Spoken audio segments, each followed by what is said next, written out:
Sí se escucha. No sé si solo yo me salí de la conversación o algo pasó ahí, no sé. Bueno, pero sí se Solo sigue, usted. no, sí se sigue grabando, ya. No se preocupe. Algo pasó ahí. Ya. Bien. Entonces, creo que sí llegué hasta la temperatura del albacore en este caso, ¿no es cierto? Que de pronto sí puedo yo aplicarle un tiempo menor siempre y cuando considere, ¿no es cierto?, el origen, si es que es un pescado que no tiene más de 3 horas fuera del agua, ¿no es cierto? Entonces sé que es un pescado súper fresquito, entonces podré aplicar una temperatura de cocción menor. Si no, es importante mantener la cadena de frío en los pescados para evitar contaminación. Y si es que yo los voy a cocinar a menos temperatura, procuren por favor que sean pescados que no tengan mucho tiempo, ¿no es cierto?, fuera de refrigeración o que hayan roto la cadena de frío, ¿ya? Bien, en el caso de los mariscos, con el pulpo de pronto no vamos a dar un término de cocción interno porque habíamos, incluso en los trabajitos que hicimos, la lectura que realizaron ustedes, ¿no es cierto?, indistintamente del sistema o de la forma de cocinar el pulpo, al ser este un género, ¿no es cierto?, que tiene mucho colágeno, es muy duro, necesita mucho tiempo de cocción, entonces también vamos a manejar o darle un mínimo de 71, ¿sí? Considerando un poco que no se sobrecocine, que llegue a esta temperatura es suficiente, porque si es que yo sobrecocino el pulpo voy a tener un producto súper duro, ¿ya? Y en el caso del camarón, el camarón que habíamos dicho, a ver, si me ayuda, teníamos esto en las últimas fichas que hicimos.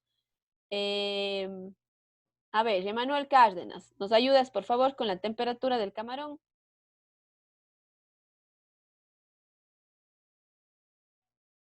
No importa, hablamos o chat, en el chat, no hay problema. A ver, Emanuel.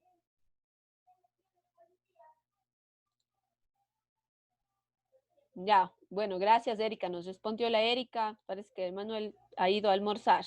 Ya, 65 grados. En el caso del camarón, podemos manejar una temperatura de 65 a 68 grados. Si yo supero esta temperatura, voy a tener un camarón duro, cauchoso. ¿Y es por qué? Porque, ojo, en el caso de los mariscos tienen muchísimo colágeno, que es el responsable de darle esta elasticidad al corte, ¿no es cierto?, a la carne, y eso hace que una vez que se sobrecocina, se vuelva como un cauchito, ¿ya? Entonces, importante manejar estas temperaturas, por favor. Esto en cuanto a las temperaturas internas de cocción. Entonces, si es que yo el camarón lo salteo, al camarón lo voy a pochar, al camarón lo voy a colocar en un papilot, al camarón lo voy a freír, al camarón lo voy a cocer al grill, al camarón le voy a aplicar cualquier tipo de cocción, ¿no es cierto?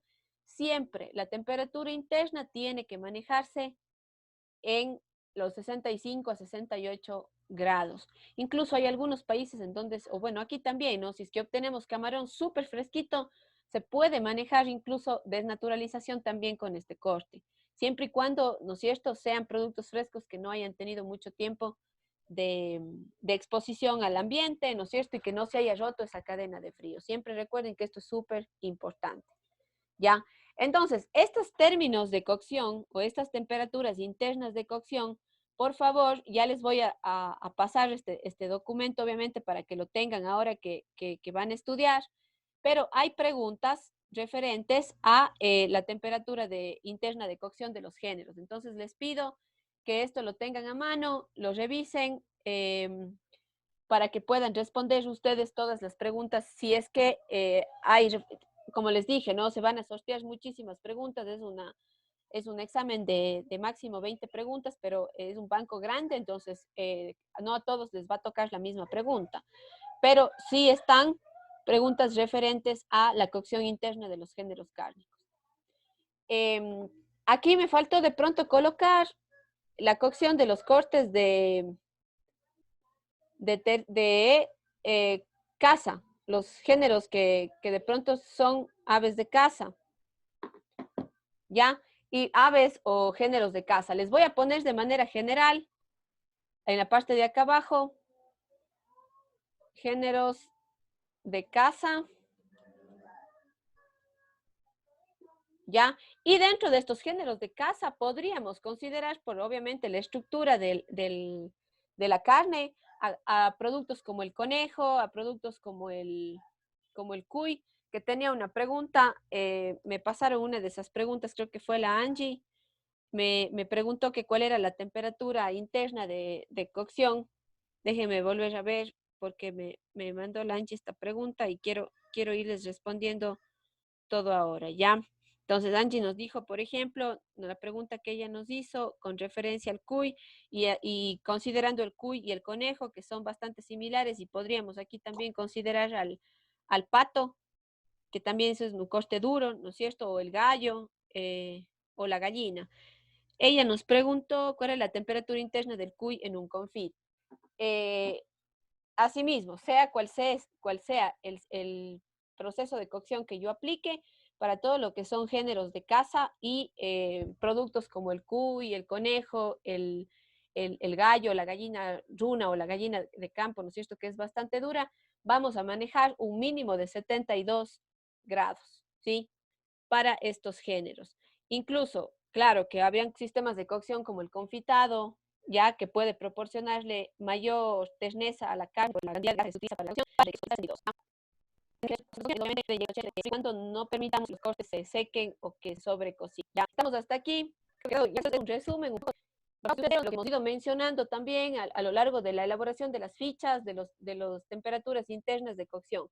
Ojo, que estamos hablando aquí de temperaturas internas de cocción. Ya, según el tipo de técnica que yo vaya a aplicar, entonces ahí sí decidiré la temperatura en cambio del medio de cocción. Si es un medio acuoso, si es un medio seco, si es un medio graso, si es un medio mixto, ¿no es cierto? Si utilizo el horno, si utilizo la parrilla, utilizo el grill, utilizo solamente agua como medio de cocción, ya va a depender de ese sistema que yo elija la temperatura de cocción en la que se va a realizar, ¿no es cierto?, la transformación de este género. Estamos claros entonces con el tema de las temperaturas de cocción. Sí.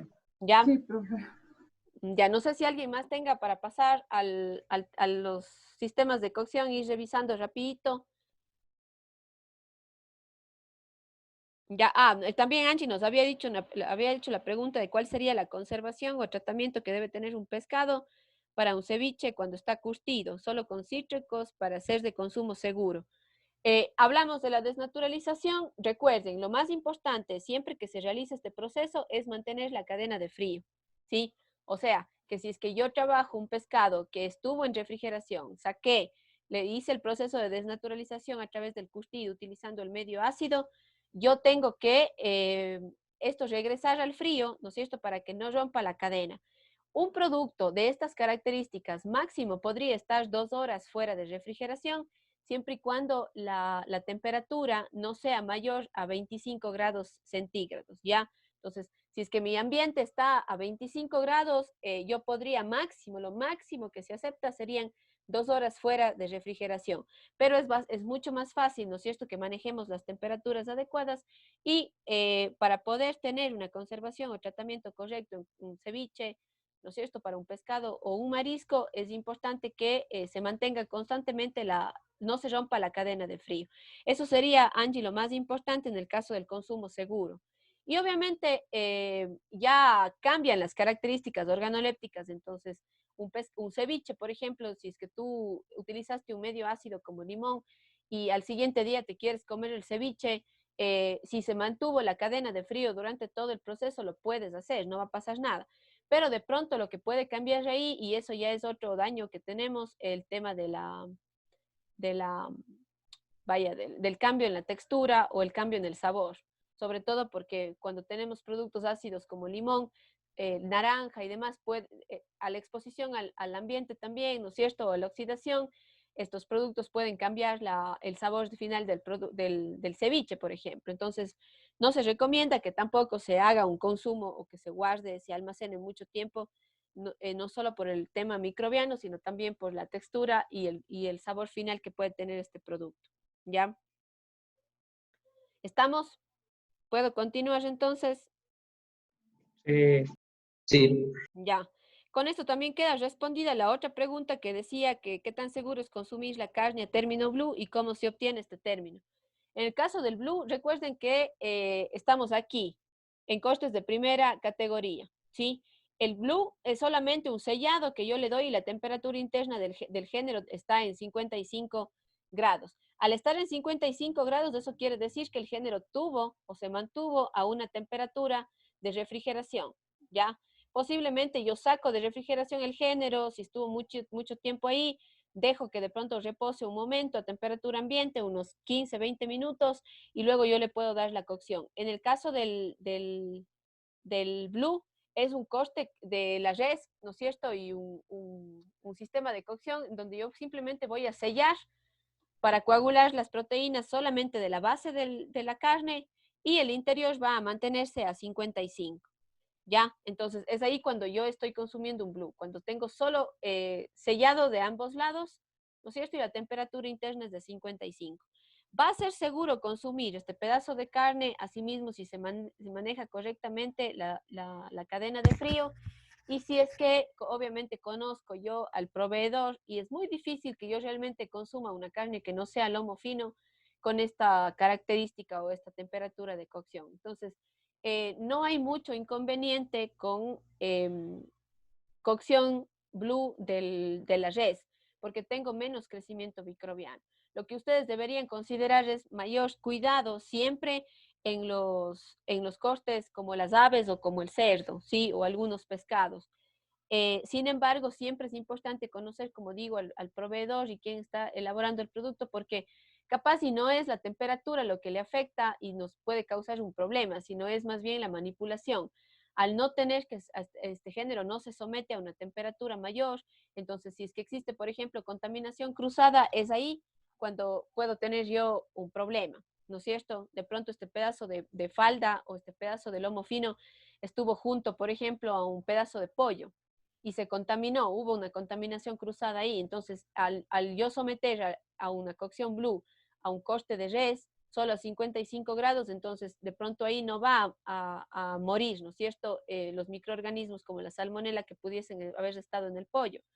Se contamina, ¿no es cierto? Y yo puedo de pronto enfermar por un microorganismo que de forma natural en la carne de res no estuvo, ¿sí? Sino que se contaminó. Y obviamente la temperatura, el que fue expuesto, no fue lo suficiente para que pueda tener yo un alimento seguro, ¿sí?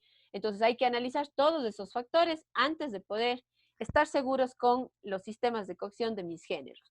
Recuerden entonces que lo más importante es más bien que yo maneje, ¿no es cierto?, cadenas de frío, que yo evite cualquier tipo de contaminación física, química, microbiológica o contaminación cruzada. Es lo más importante para poder garantizar que estos alimentos, ¿no es cierto?, estas carnes, pues se cocinen y puedan estar seguras del momento de consumir. Y tenía otras preguntas también, pero eran referentes a los sistemas de cocción, así que esas respondo más adelante. Ya las personas que me hicieron las preguntas que tenían las dudas. Sí, Profe, había sobre la picaña, ¿en dónde entraría? era un coste de segunda categoría, pero normalmente estos costes son tratados, son madurados, es por eso que tú les puedes dar un rango de temperatura menor a los 71, que podría ser un 65, 68. Y además va a depender también del origen de la res, porque como son costes que están cerca de la falda o se obtienen a partir de la falda, entonces se puede manejar también un rango de esta temperatura. ¿Sí? Eh, Sin embargo, va a depender, y aquí sí tendríamos que hacer, cuando consumimos o compramos estos costes, tendrían que ser costes que sean tratados, o sea, de reses que hayan sido tratadas, o costes premium o estos costes que te venden como para realizar estos sistemas de cocción. Si tú vas directo a un mercado, por ejemplo, y pides, no sé, hay una res que está faenada, que de pronto fue criada para poder obtener carne y no costes, ¿sí? Yo simplemente faenada, se costó y se vendió. No son de pronto reses que fueron criadas para poder tener costes premium después. Entonces, siempre el sistema de alimentación influye mucho, cómo la trataron, ¿no es cierto? Cómo estuvo criada, si